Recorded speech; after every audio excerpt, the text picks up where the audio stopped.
살다 보면 누구나 정말 지치고 힘든 순간을 마주하잖아요. 바로 그때 아버지가 평생의 경험으로 다져진 정말 현실적인 조언을 건넨다면 어떨까요? 오늘 우리가 함께 들여다볼 이야기는 바로 한 아버지가 아들에게 남긴 인생의 나침반 같은 지혜에 대한 겁니다.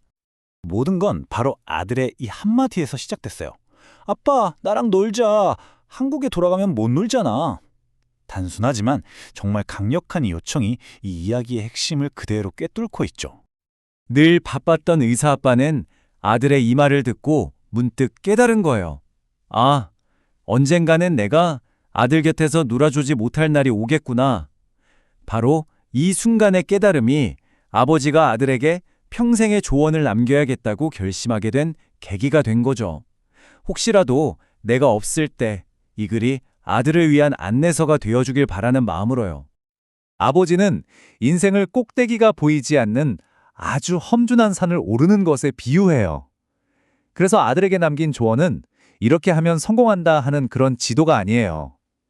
그보다는 아빠가 먼저 가보니까 이런 함정이 있더라, 저런 옹덩이가 있더라. 그러니까 여긴 피해가렴 하고 세워둔 이종표 같은 거죠. 자, 그럼 이 아버지가 남긴 지혜는 과연 어떤 모습일까요? 이걸 크게 세 가지 방향으로 나눠서 살펴볼 수 있습니다.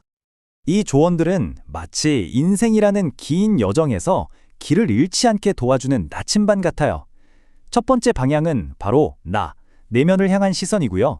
두 번째는 바깥, 세상을 향한 걸음, 그리고 마지막은 그 여정 자체를 위한 지혜. 이렇게 세 가지입니다. 그럼 나침반의 첫 번째 방향부터 한번 들여다볼까요?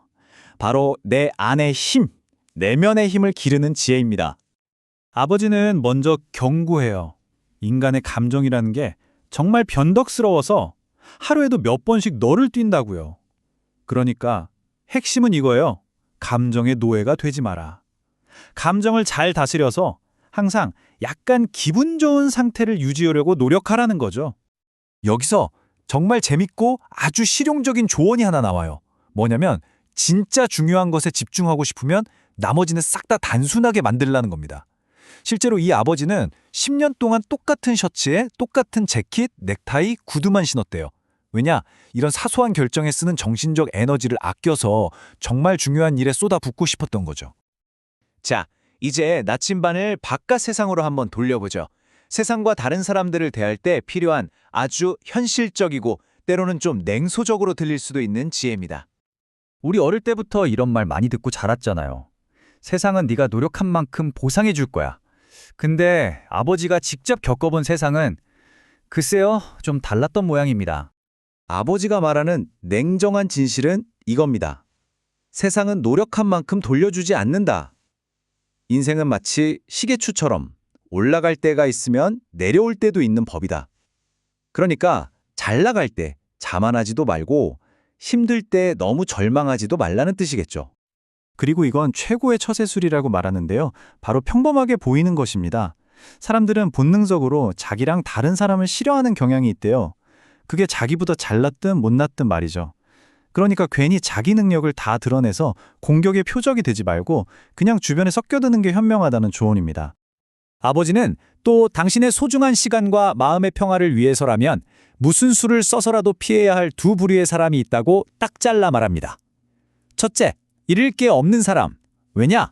행동을 예측할 수가 없거든요. 둘째, 불평불만이 가득한 사람. 그 부정적인 에너지가 전염병처럼 당신의 에너지를 갉아먹을 테니까요.